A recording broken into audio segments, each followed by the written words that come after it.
Vamos pegar nossas Bíblias nessa noite. Queremos dar continuidade essa noite à ministração do que nós começamos a dizer na semana retrasada, sobre um tema geral, intitulado, os irmãos lembram? Intitulado O Imunizante contra o Espírito do Anticristo. Esse tema geral, ele é um tema conveniente, porque estamos vivendo numa época de pandemia, numa época de enfermidade, uma enfermidade que ameaça, uma enfermidade letal, de um vírus que se propaga, que se multiplica, que vai passando por mudanças em si mesmo, que vai gerando muita dúvida, muita angústia em todos os homens. E por isso, então, nós andamos, de certo modo, alarmados, a despeito da nossa fé, a despeito da nossa confiança e da esperança que temos no Evangelho. É certo que todos nós estamos, de certo modo, com uma certa expectação diante dos acontecimentos, diante de mortes e perdas de pessoas de quem nós amamos, não é? De certo modo, na nossa humanidade, nós somos afetados por isso. E, portanto, acaba que, de tão envolvidos e de tanta expectação, de certo medo, nós vamos nos preocupando de tal modo com o nosso corpo, com a saúde física e também com a morte física, preocupação essa que eu acredito ser legítima e, de certo modo, não deveria ser de outro modo, não poderia ser de outro modo em razão da nossa humanidade, mas corremos um grande risco de nos esquecermos da saúde espiritual da nossa alma, da saúde espiritual do nosso coração, do nosso espírito. De modo que, como nós falamos aqui na semana retrasada, num pequeno pensamento que eu postei aos irmãos, nós dizíamos, eu tenho ele aqui, deixe-me ler aos irmãos, diz assim: em meio ao burburinho, à expectação, ao medo e às mortes provocadas pelo maligno coronavírus, que é capaz de matar tão somente o corpo, propaga-se largamente com amplo contágio outro vírus, muito mais perigoso e letal, pois é capaz de destruir a sua fé, matar a sua alma e conduzi-lo à morte eterna. O vírus da apostasia. Então, em razão dessa preocupação ministerial, dessa incumbência do Espírito Santo de alertar os irmãos acerca da iminente apostasia que já se aproxima, já está em vias de acontecimento, né, em que a humanidade inteira vive, sobretudo o povo de Deus, os que se intitulam ou se entendem como servos de Jesus Cristo, entendemos que nós precisávamos de trazer algumas mensagens que nos servissem de imunizantes, mensagens que nos servissem de vacina, uma vacina que que inibe e impede que o vírus da apostasia ganhe o nosso coração. E depois de falarmos na semana passada acerca da palavra de Deus em Hebreus capítulo 2, hoje eu quero falar um pouco aos irmãos acerca de dois grandes sintomas desse vírus espiritual. Chamamos de vírus para os irmãos entenderem, em razão do momento que nós estamos vivendo, fica muito claro para os irmãos.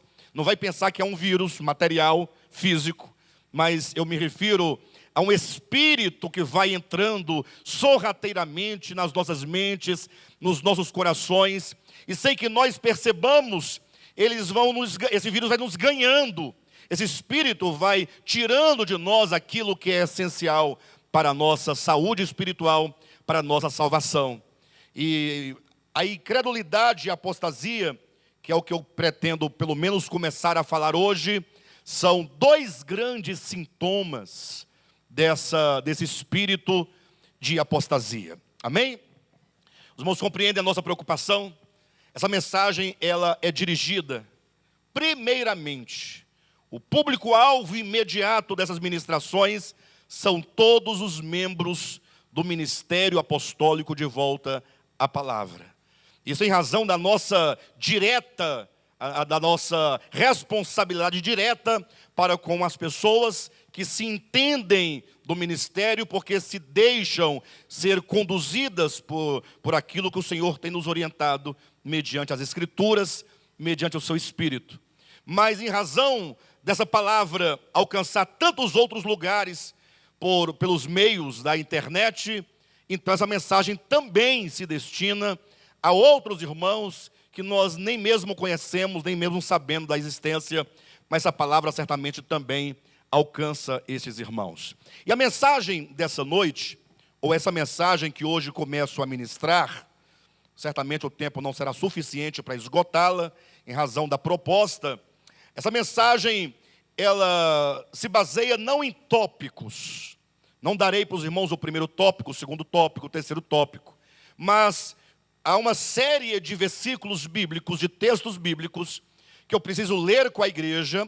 São textos que nos alertam acerca do grande perigo da apostasia, do grande perigo da incredulidade. Então eu vou discorrendo, texto por texto, até acabar os textos que aqui foram propostos. Há dezenas de outros textos que poderíamos ler, mas eu escolhi alguns que eu acredito que no nosso momento são importantes para a nossa compreensão. E eu começo trazendo então uma pergunta, um questionamento, que certamente alguém poderá fazer, eventualmente, ao ouvir essas ministrações. Alguém poderá dizer: pastor, responda-me uma coisa. Há muito eu tenho ouvido dizer, por tantas bocas e também pela boca do ministério de Volta à Palavra, que a salvação pertence a Deus. Isso é verdade? Eu digo sem dúvida.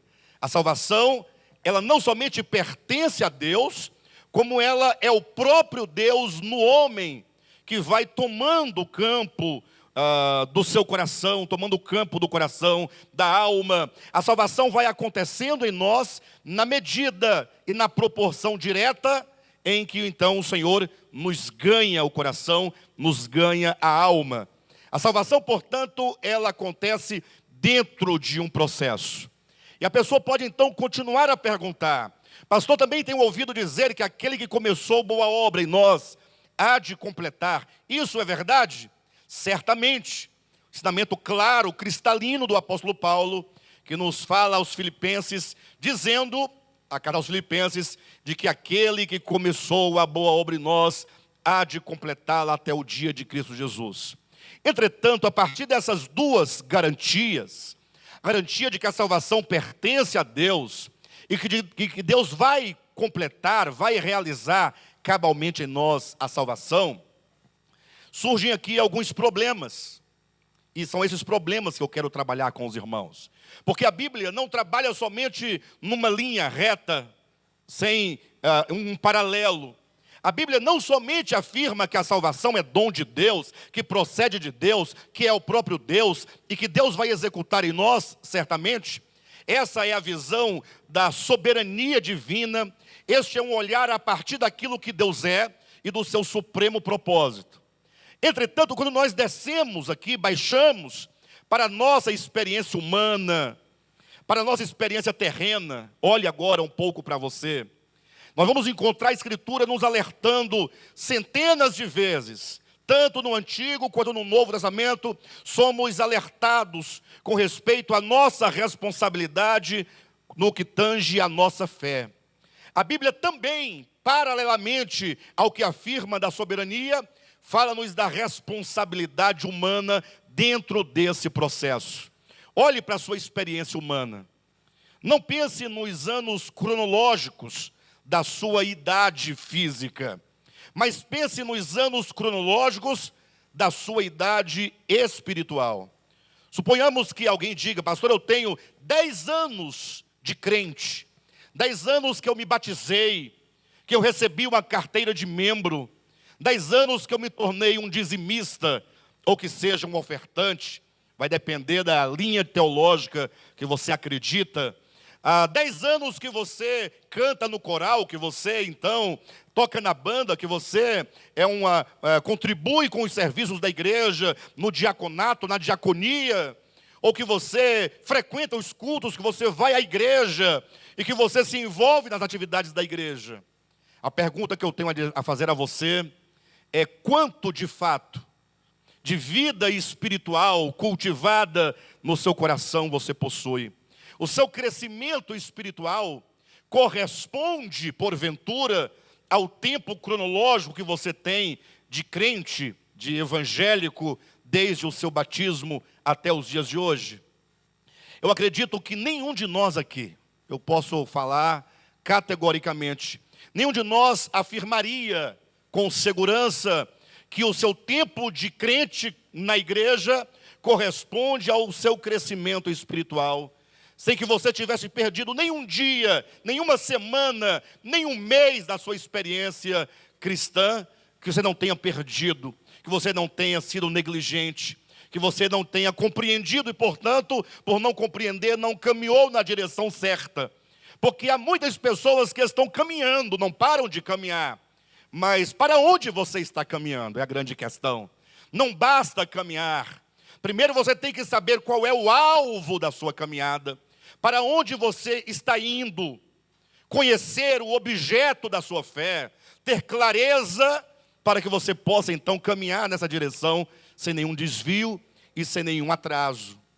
Ora, tendo em vista que a nossa idade espiritual não corresponde ao período ou ao tempo cronológico de que nós estamos na igreja evangélica, coloquemos esses termos para todos me entenderem, então certamente há de saber que há algum problema que eventualmente nos impedem de crescer, de desenvolver a nossa fé.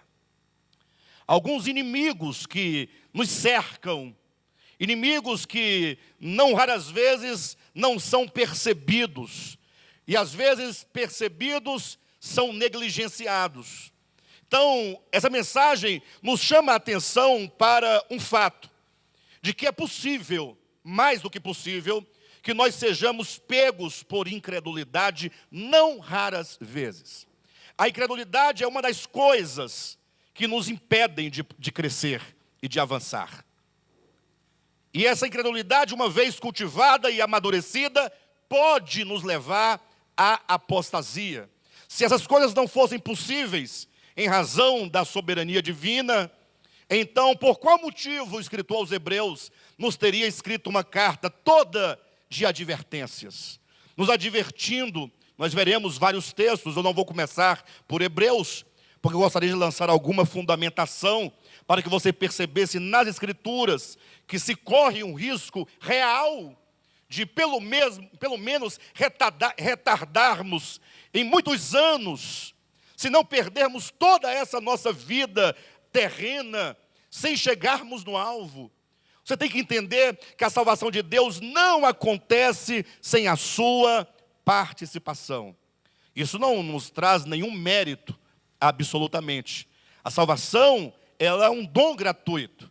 Jamais poderíamos de nenhuma forma sermos salvos, não fosse o Senhor Jesus, que habita o nosso espírito humano, e de dentro do espírito humano, ele então ganhasse todo o nosso ser. Entretanto, a Escritura nos alerta acerca da nossa fé. Eu quero ler o primeiro texto com os irmãos. É um texto de fundamentação disso que estamos afirmando, da sua responsabilidade. A afirmação de que o Evangelho, a prática do Evangelho, o que o Evangelho pode realizar em nós, passa pela nossa mente, passa pelo nosso coração, passa pela nossa consciência, passa pelas nossas vontades. Abra sua Bíblia em João Evangelho, capítulo 6. Esse primeiro texto é um texto maravilhoso. E eu quero ler então o capítulo 6, do versículo 66 ao versículo 69. Preste bastante atenção nessa leitura. Diz assim o texto bíblico, João capítulo 6, versículo 66. À vista disso, muitos dos seus discípulos o abandonaram e já não andavam com ele. Então perguntou Jesus aos 12, porventura quereis também vós outros retirar-vos?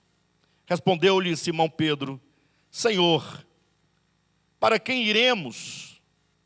Tu tens as palavras da vida eterna, e nós temos crido e conhecido que tu és o Santo de Deus. Queridos, essas palavras, elas estão basicamente na conclusão de um grande texto, capítulo 6 do Evangelho de João, em que fala que havia muitas multidões, coloca no plural, eram multidões de pessoas que seguiam a Cristo. E dentre essas multidões haviam muitos discípulos de Jesus. Não confunda discípulos com os 12 apóstolos, que também eram discípulos. Discípulo é aquele que segue. Discípulo é aquele que, uma vez cativado pela palavra, pelo ensinamento, e de certo modo, tendo crido naquela mensagem, se dispõe, portanto, voluntariamente, a seguir aqueles ensinamentos, a seguir o seu mestre, a imitar o seu mestre. O discípulo é alguém que olha para o mestre e vê nele o modelo a ser seguido, o modelo de vida, o modelo de pensamento, o modelo de atitudes, o modelo de relacionamentos, o modelo da fé, o modelo daquilo em que nós devemos crer. Então muitos se propuseram a seguir a Jesus. No capítulo 2 do Evangelho de João, salvo engano, o versículo 25, vai dizer para nós que muitos assumiam-se como discípulos de Cristo porque viam seus milagres. Puxa, alguém que realizava prodígios, transformava a água em vinho, curava o cego, o paralítico, o coxo, o manco, curava leprosos, ressuscitava mortos. Só pode ser o Messias. É aquele momento que a pessoa, por não pensar direito, por não refletir profundamente sobre o que é o discipulado, por não compreender a profundidade da mensagem do Evangelho, a pessoa se empolga e diz: eu seguirei ao Senhor por onde quer que Ele for. Que palavra complicada, né? Eu seguirei ao Senhor por onde quer que Ele for. E você sabe por onde é que Ele vai? Essa é a questão. Pode ser que num dado momento você fale: não, mas esse caminho é muito difícil, é muito complicado. Ou você diga assim: mas não foi este caminho o que eu de fato escolhi. Porque quando se fizeram discípulos, muitos daquelas multidões, eles fizeram empolgados dentro de uma circunstância que agradava ao seu ego. Quando você se alegra, fala: poxa, agora eu encontrei, agora palavra maravilhosa, pessoas bacanas, pessoas que nos abraçam, louvor bonito. Vocês viram a guitarra hoje aqui tocando, que maravilha. Não foi bonito ou não foi bonito? Lindo, teclado, contrabaixo, bateria, a divisão de vozes, tudo. Puxa, agora eu acho que eu me encontrei. E aí começa a seguir a Jesus, de certo modo. Se torna um discípulo de Jesus. Diz a Escritura, presta atenção, que num dado momento, quando Jesus Cristo transformou ou multiplicou os pães e os peixes, está no capítulo 6 do Evangelho de João, diz que no dia seguinte toda a multidão voltou a Jesus com o fim de comer mais pão. Porque coisa boa é quando Jesus multiplica os pães e distribui os pães. Só tinha ali como que um vale-refeição para o dia seguinte, né? É só voltar em Jesus e Ele nos dá mais pão. Jesus então aproveitou a circunstância para mostrar àquelas multidões o significado do Evangelho. E aqui eu chamo a atenção para um detalhe dos irmãos. Tudo o que Jesus fazia e muito do que Ele dizia, Ele falava em símbolos, em metáforas. Cabia aos discípulos o discernimento daquilo que era dito. Olha que eu estou falando do próprio Jesus que falava e agia. Ora, que dirá do Antigo Testamento, de que a própria Escritura declara ser sombra. Então Jesus, já na era da graça, o transbordamento do Espírito de Deus, aquelas pessoas que contatavam o Cristo encarnado, podia vê-los com os olhos, tocá-lo com as mãos, caminhar com Ele, mas muito do que Ele fazia e do que Ele dizia, o fazia em símbolos. Depois que Ele multiplicou os pães, que a multidão volta no dia seguinte para comer mais pão, Jesus viu ali ótima oportunidade para explicar o significado da fé, para explicar o significado da salvação, para explicar o significado da encarnação, vida, morte e ressurreição de Jesus Cristo.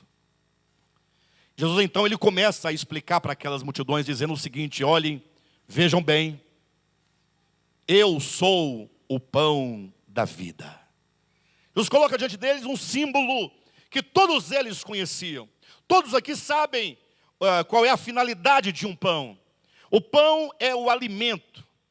Pão não é necessariamente um pão francês. Não é necessariamente um pão sírio.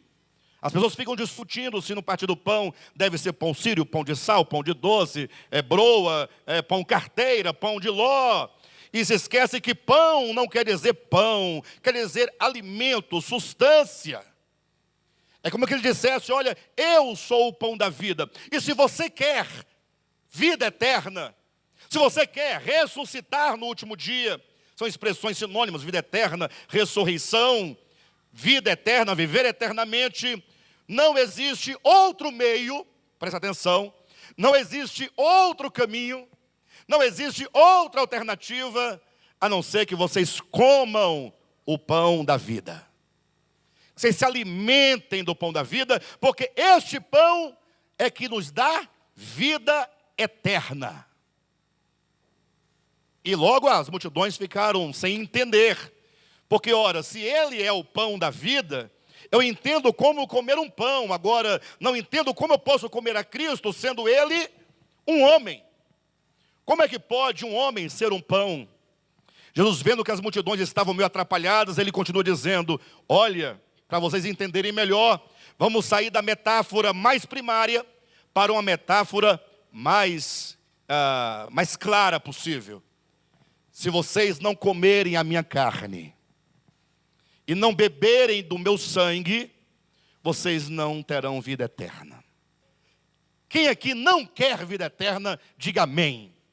Diga: eu não quero vida eterna. Para que eu quero vida eterna? Diga: não tem ninguém? Todos querem vida eterna? Jesus responde dizendo a cada um de vocês, a cada um de nós. Ele fala para mim e fala para você.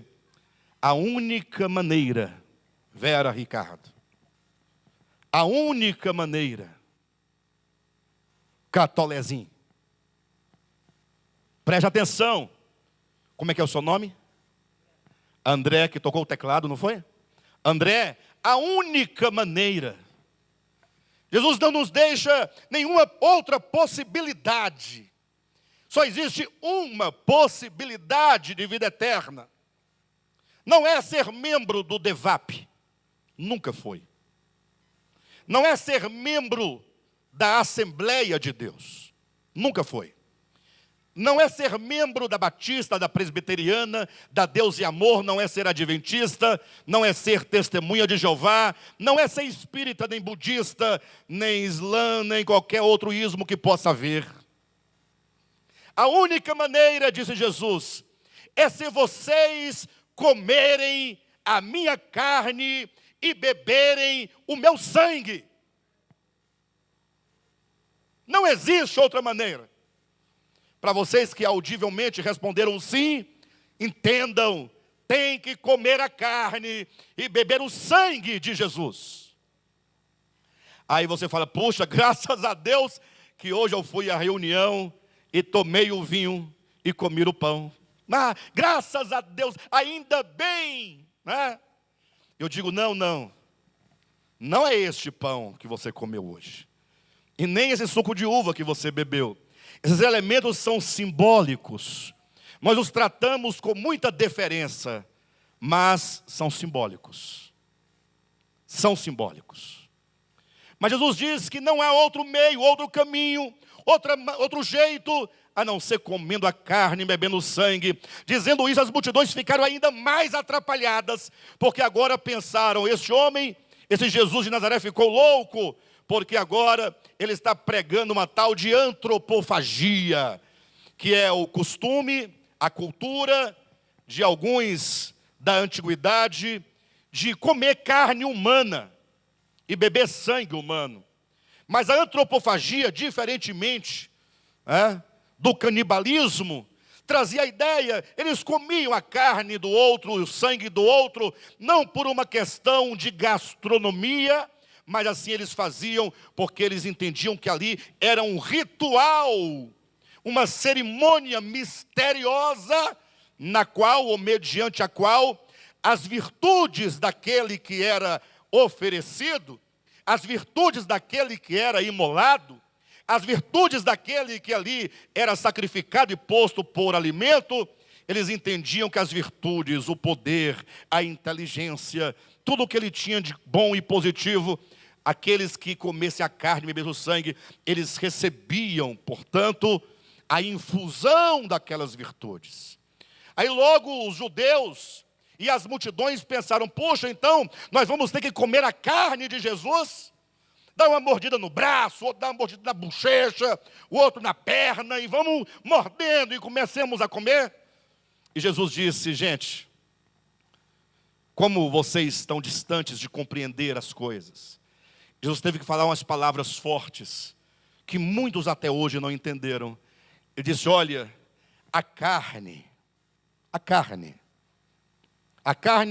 minha carne, e o meu sangue, no sentido literal, carne e sangue, não servem para nada. Alguém diz, blasfêmia. Bem, acuse a Jesus de blasfêmia, porque este é o conceito de Jesus. Uma vez que as multidões entenderam que tinham que comer a carne física de Jesus e beber o sangue físico de Jesus, ele disse, não. A carne, ainda que vocês comessem a minha carne física e literalmente, e ainda que vocês bebessem o meu sangue físico e literalmente, vocês não obteriam nada, nenhuma virtude, nenhuma mudança, nenhuma cura, nenhuma transformação, nenhuma redenção, nenhuma vida eterna. Porque a carne, disse Jesus, para nada aproveita. Então não adianta querer ressuscitar a Jesus no sentido de achar que esse pão, em um dado momento, se transforma em carne, sangue, alma e divindade de Jesus, porque o próprio Jesus disse que a carne para nada aproveita. Se esse pão se transformasse em carne, para nada aproveitaria. Porque é carne. Ora, mas Jesus não disse que para ter vida eterna temos que comer da carne e beber do sangue? Jesus então vai além no entendimento, e depois de afirmar que a carne para nada aproveita, ele disse, olha, o comer e o beber do pão, o comer e o beber da carne e do sangue, é o comer e o beber as minhas palavras. É quando as minhas palavras, o meu ensinamento, a minha doutrina, conforme ele diz em João 7, a minha doutrina não é minha, mas daquele que me enviou. É quando essa verdade, essa mensagem, que agora vem em plena luz, em graça e em verdade, a começar pelas palavras do Sermão da Montanha, e tudo quanto ele ensinou enquanto esteve nos 3 anos e meio do seu ministério. Ele diz, vocês precisarão ouvir essas palavras, mas não é ouvir a Bíblia. Ah, pronto. Aí agora, pastor, complicou. Como não é a Bíblia? Porque a Bíblia, no seu todo, no grosso histórico e material, traz muito da própria experiência humana, traz muito do próprio entendimento humano. Porque a Bíblia fala de homens de Deus, santos e fiéis, mas que tiveram a sua própria experiência, a sua própria intuição, no seu tempo, na medida da luz que eles tinham de Deus. E assim viveram, e assim escreveram, e assim interpretaram a vontade de Deus. Lembre-se do que diz João no seu evangelho. A lei foi dada por Moisés, a graça e a verdade vieram por meio de Jesus Cristo. Mas calma, a mensagem de Cristo não é contrária à mensagem da Bíblia. Basta você diferenciar que a Bíblia, enquanto um produto histórico das experiências humanas do povo de Deus, ela traz um contexto histórico, social, humano, antropológico da compreensão dos homens em relação a Deus. Entretanto, dentro dessas páginas, na medida que uma intuição espiritual do Espírito de Deus brilhava na mente, no coração, no entendimento dos profetas, ficavam ali o registro, o testemunho daquele que haveria de vir, sendo este que haveria de vir a substância de tudo que os profetas e a lei falaram a seu respeito. Eu posso explicar essa diferença entre esse processo histórico, social, antropológico, humano e esse testemunho de Jesus. A partir da própria metáfora que Cristo usa acerca do pão. Eu perguntava aqui, salvo engano, não sei se foi na quarta-feira ou se foi no querigma, na quinta. Eu perguntava, o pão, ele alimenta?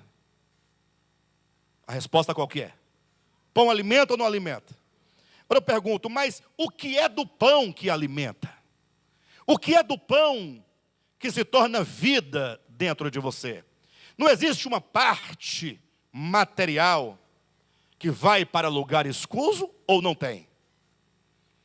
Quando se come o pão que passa ali pelo seu estômago, depois pelos intestinos, há um processo de metabolização daquele produto, e somente então a energia, as calorias, as vitaminas são absorvidas e se tornam vida, saúde dentro de você. Então, junto com o grosso material da massa, existem os nutrientes, existem as vitaminas, existem os sais minerais, existem as calorias, sim ou não? E é esta caloria, essas que tem que ser absorvidas por nós. Não basta encher a barriga. Você tem que saber que aquilo que você come, qual é a vitamina, quais são os nutrientes. Assim também é a Escritura. A Escritura tem um grosso material histórico que passa pelo homem, pelo entendimento do homem, pela história do homem, da cultura humana. E você não tem como apreender essa história toda da Escritura, porque ela foge à sua própria cultura, o seu próprio entendimento, as suas próprias leis. Eu vou tocar num ponto aqui. Não se escandalize, mas eu tenho como mostrar para vocês nas Escrituras. Se você lê o Antigo Testamento, só para mostrar como tem coisas humanas aqui dentro, que são meramente culturais. Quando você lê o Antigo Testamento, eu não gosto de tocar nesses exemplos, porque as pessoas ficam eufóricas, né? Elas ficam, puxa, e agora? O que será da minha vida? A sua vida vai depender de você comer a carne e beber o sangue de Jesus, do Cristo de Deus, que é comer as suas palavras. Eu já volto para esse ponto. Mas pense em você que quando você lê o Antigo Testamento, da primeira página até Malaquias, e eu ainda me atrevo a dizer, entrando para as páginas do Novo Testamento, você vai encontrar homens de Deus. Um homem de Deus chamado amigo de Deus. Quem foi o amigo de Deus? Abraão. Vai encontrar homens de Deus como aquele que era chamado o homem segundo o coração de Deus. Quem foi? Davi. Você vai encontrar um homem chamado Jacó, e que fora transformado em Israel. Sim ou não? E quando você lê as histórias desses homens, cuidado, viu? E há de tantos outros aqui não citados, você vai encontrar uma experiência, uma prática de poligamia. Sim ou não? Vocês encontram facilmente nas Escrituras a história de Salomão, que teve 1000 mulheres. Não é 100 não, 1000. Ou melhor, deixa eu ser mais preciso. Ele teve 300 mulheres, esposas. 300 esposas com certidão de casamento. Mas como 300 são poucas, ele teve mais 700 concubinas, concubinato. Mas pastor, e agora? Como é que explica isso? Mas o mais grave de tudo, para nossa surpresa, é que Deus em nenhum momento reprovou isso. Você pode ler a Bíblia, pode reler, pode ir para o grego, para o aramaico, para onde mais, pastor Josué? Grego, hebraico, aramaico, inglês, alemão, mas você não vai encontrar uma vírgula onde Deus intervém por meio de um profeta, ou de um trovão, ou de um terremoto, ou de um vento, para dizer que esses profetas, o amigo de Deus, o homem segundo o coração de Deus, o príncipe de Deus, nenhum desses vão ser taxados de transgressores. Nenhum deles. E se você entra para o Novo Testamento, o apóstolo Paulo, num dado momento, fala assim: Timóteo, olha, preste atenção quando você for separar os bispos, quando você for eleger os bispos da igreja, porque os bispos precisam de ter uma qualificação, e uma delas é que o bispo seja marido de uma só mulher. Eu pergunto, ora, se na igreja só havia a monogamia no tempo de Paulo, por que essa advertência? Imagine só, olha, vejam bem, se eu dissesse assim, olha, Josué, eu quero que você separe para nós 7 homens cheios do Espírito Santo para serem os diáconos, para servirem ao partir do pão. Tudo bem? Você está incumbido. Agora atente para um detalhe. Eles não podem voar. Perfeito? Eles não podem voar. Qual seria o questionamento do Josué? Ora, pastor, você está com problema? Você está com alguma dificuldade? Está brincando com minha cara? Qual que é o seu problema? Porque eles não voam. Mas digamos que alguns voassem, vamos pensar hipoteticamente, faria sentido o que eu estou dizendo? Quando Paulo diz que o bispo seja marido de uma só mulher, e por favor não queira deturpar o texto dizendo que tenha sido, você vai ter que estudar tempo verbal composto e tempo verbal simples para entender a diferença entre um e outro. Pastor, mas e agora? O que vai ser da minha vida para piorar a sua situação? Quando Davi cometeu adultério com Betseba, e o caso de Davi com Betseba foi adultério, isso é pecado. Adultério é pecado.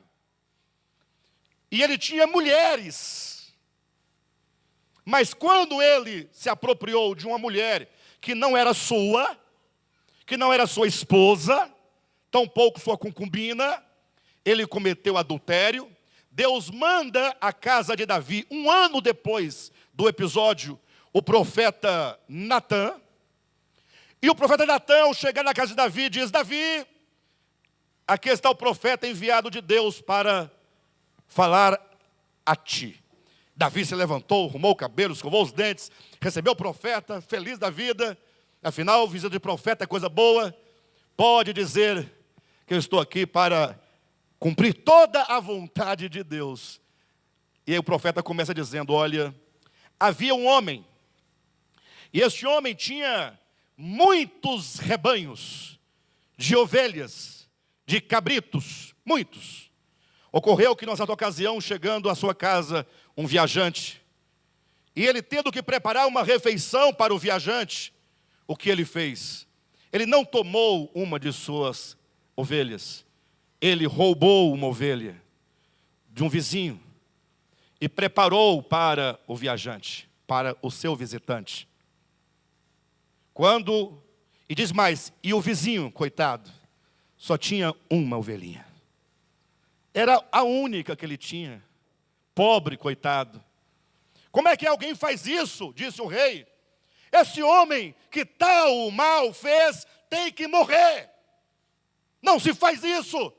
E Natã responde, olhando nos olhos ao profeta: tu és o homem. Davi ficou embaraçado, sem entender a parábola, sem entender a metáfora. E Natã continua dizendo: assim diz o Senhor, Davi, eu te dei o reino de Israel em tuas mãos.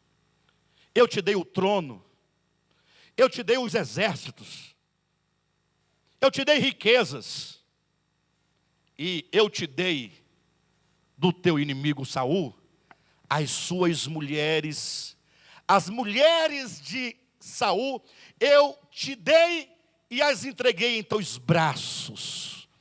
E se fosse pouco, eu daria mais para você. Para que pegar, roubar, tomar a mulher do outro? Não era uma ótima oportunidade para Deus falar contra as mulheres de Davi? Sim ou não? Então, percebe-se que Deus nada fala, nada faz com respeito às mulheres que ele tinha. Fala contra a mulher que não era dele. Você pergunta, pastor, e agora? O que será da minha vida?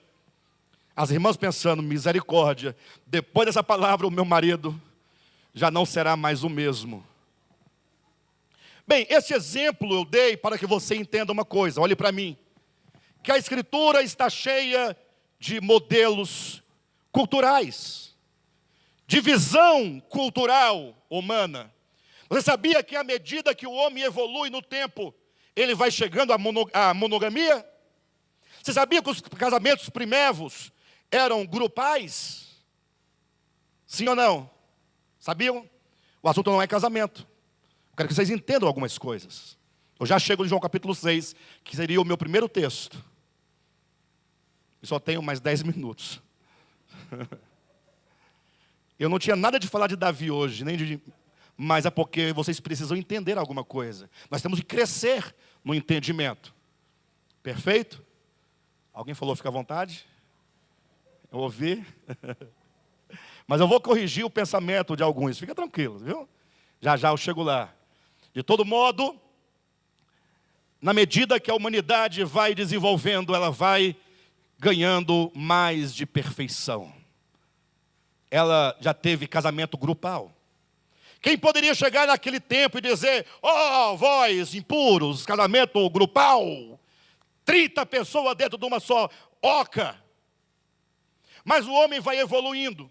E quando ele passa de um estágio inferior ao estágio superior, a razão divina, a razão que é o próprio Logos, que é o Cristo, como luz no seu interior, acendendo-se na candeia do espírito humano, o homem vai compreendendo, e agora ele tem apenas poligamia. Ele abandona o grupal. Está na poligamia, e enquanto durar aquele entendimento, é aceitável dentro daquela cultura, desde que as tantas mulheres sejam esposas e não um biscate. Vocês entendem? E assim acontecia por motivos diversos, por motivo de guerra. Em tempo que a mulher não tinha voz, não trabalhava fora, mulher era simples objeto de reprodução, mulher estéril não tinha vez, mulher viúva era jogada para a vida de prostituição. Em tempos de guerra em que os homens iam para a batalha e não voltavam, e as mulheres ficavam viúvas, desamparadas, largadas, aquela cultura providenciava um meio de acolher essas mulheres. Por isso chegava, esta é uma das explicações e um dos motivos para amparar aquelas mulheres. Mas não estou defendendo isso, e nem estou pregando isso, estou exemplificando. Na medida então que a sociedade avança mais um degrau, na sua ascensão humana, intelectual, espiritual, ela vai deixando para trás e ela vai se aperfeiçoando. Chegamos em pleno século XX e aparecem os direitos da criança, os direitos do adolescente. Mas eles sempre tiveram direitos? Sim. Mas sempre tiveram direito? Não. Direito tem porque é ser humano, porque é uma vida.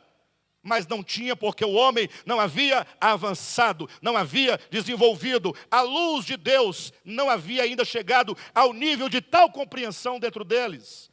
Vem o direito dos idosos, vem o direito da mulher, vem o direito do trabalhador. E apesar que os homens vão deturpando as leis, mas as leis já é um sinal de crescimento. Mas eu falei sobre a poligamia na escritura veterotestamentária, Para vocês perceberem que o grosso material histórico pertence a um tempo e a uma cultura. Nos dias de hoje, tanto a lei humana criminaliza o duplo casamento, como também aquele que deixa a sua esposa e vai atrás de uma outra mulher, não vai por motivo de solidariedade, não vai por fraternidade, não vai por amor ao próximo, vai por amor a si mesmo, a sua própria concupiscência, a sua luxúria, a sua pecaminosidade, a sua impureza. Então nós não temos nenhuma razão para pregarmos ou querermos viver poligamia.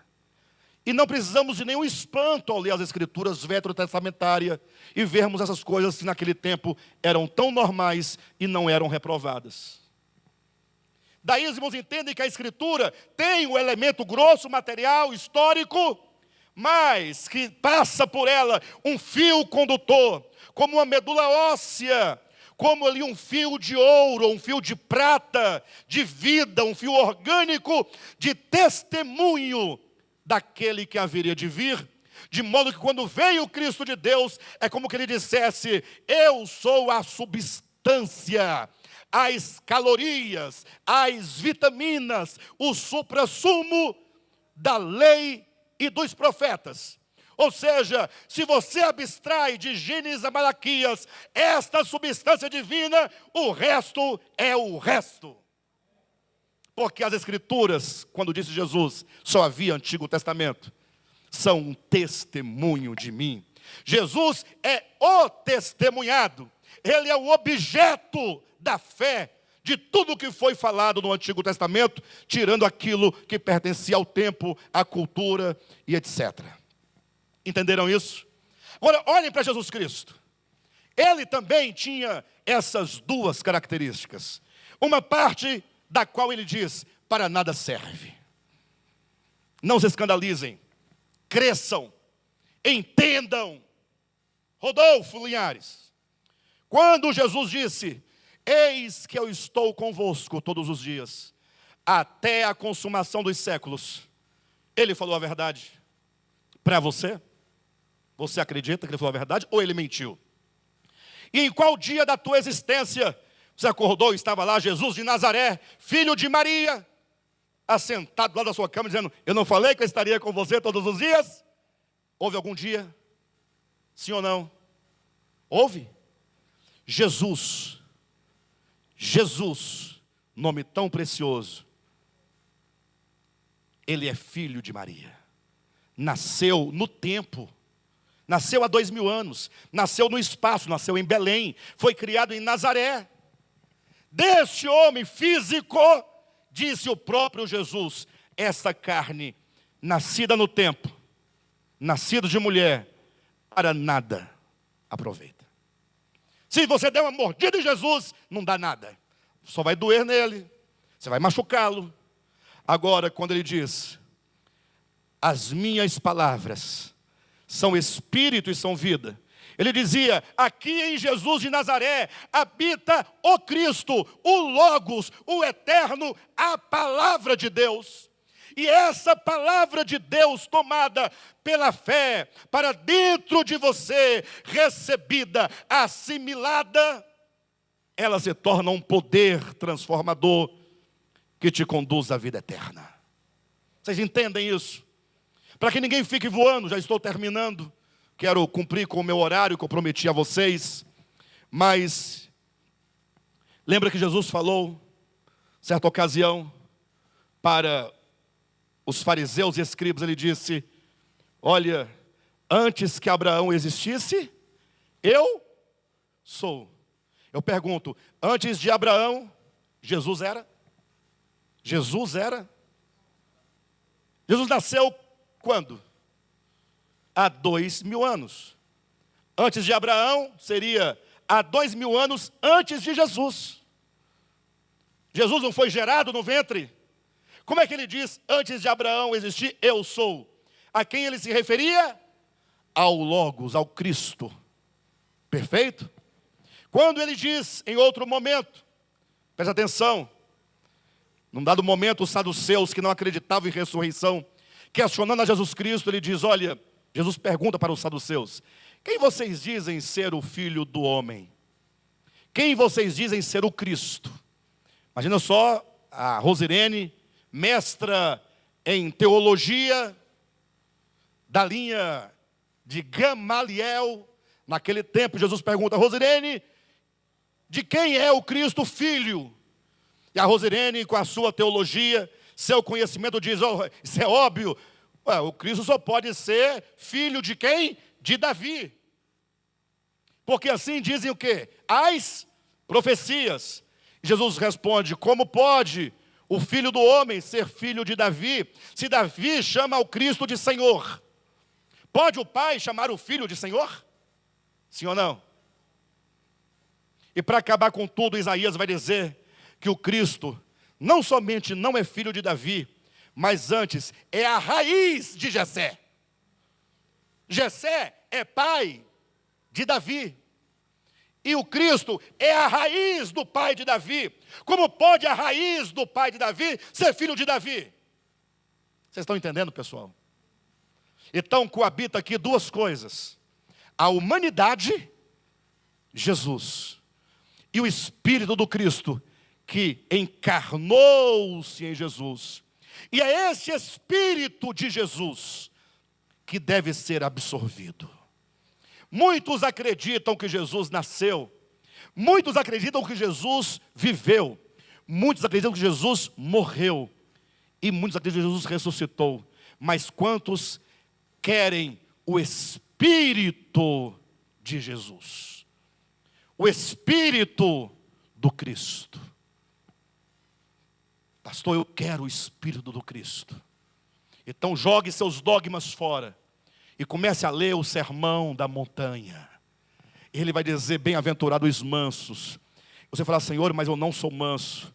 E ele diz, mas você só vai herdar a terra se você for manso. Você vai perceber que existe uma violência dentro de você, uma violência cheia de preconceitos, uma violência cheia de religiosidade, uma violência cheia de paradigmas do velho homem, uma violência cheia de egoísmo, uma violência que não aceita o outro, uma violência... Você fala, puxa, para eu poder receber o Espírito do Cristo, esse meu ego vai ter que morrer. E aí quando você vai lendo as palavras de Jesus, e eu tenho feito esse desafio há muito tempo, leia as palavras de Jesus. Mateus, Marcos, tudo o que ele disse. Não precisa ler o enredo que leva até a palavra dele. Que o povo está preocupado. Saía Jesus de Jericó. Aí o povo está lendo, a palavra de Deus. Não, está dizendo que ele saía, poxa. É só isso. Mas não é a palavra, está dizendo que ele saía. Está narrando um acontecimento. Aí quando vem o outro evangelista, que por um lapso, não sei o porquê, ele diz, entrava Jesus em Jericó, narrando o mesmo fato, cria um problema. Aqui diz que ele entrava, aqui diz que ele saía. Pastor, ele entrava ou ele saía? Não te interessa. Porque se ele entra ou se ele sai, não importa. O que importa é o que ele diz. E com respeito ao que ele diz, ninguém quer saber. Mas quer saber se ele subiu do monte ou se ele desceu do monte. Quer saber se era sábado ou se era domingo. Ai, Jesus, como eu estou cansado. Meu tempo acabou. Eu não cheguei no ponto. O ponto era só para dizer, sabe o quê? Que avisa desse discurso que devemos receber o Espírito do Cristo. Muitos se escandalizaram e disseram, duro é esse discurso. Quem é que o pode ouvir? Quem é que pode ouvir tais palavras como essa noite? É melhor ficar com seus dogmazinhos, sua doutrinazinha. Não faz, não pega, não mexe, não dança, não faz nada. Vira uma múmia religiosa, faraônica, podre. Agora, se você fala, não pastor, não é isso. Eu preciso de vida eterna. Já sabe o caminho.